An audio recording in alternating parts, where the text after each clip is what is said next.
Congress senior నేత D Srinivas కు రాజకీయ ప్రముఖులు నివాళులర్పిస్తున్నారు. కొంతకాలంగా అనారోగ్యంతో బాధపడుతున్న డిఎస్ ఇవాళ తెల్లవారుజామున కన్నుమూశారు. ఉమ్మడి ఆంధ్రప్రదేశ్లో మంత్రిగా, రాజ్యసభ సభ్యుడిగా పనిచేశారాయన.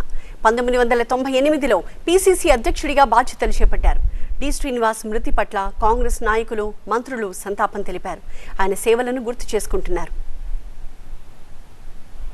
డిఎస్ మృతికి సీఎం రేవంత్ రెడ్డి సంతాపం తెలిపారు.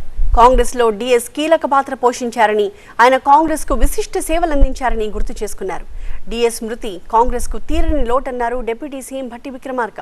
బంజారా హిల్స్ ఎమ్మెల్యే కాలనీలోని డిఎస్ ఇంటికి క్యూ కట్టారు అన్ని పార్టీల నేతలు, మంత్రులు, ఎమ్మెల్యేలు, ఎంపీలు, ఎమ్మెల్సీలు, అన్ని పార్టీల్లోని సీనియర్ నాయకులు డి శ్రీనివాస్ కు నివాళులర్పిస్తున్నారు.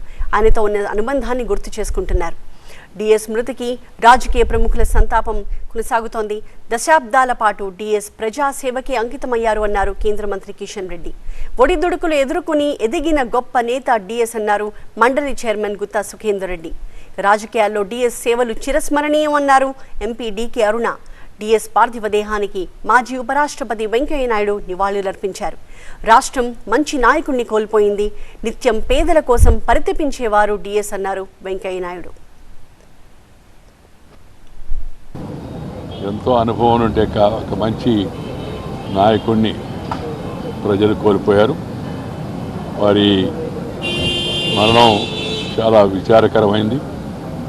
వారి కుటుంబ సభ్యులతో కూడా నాకు సంబంధం ఉంది.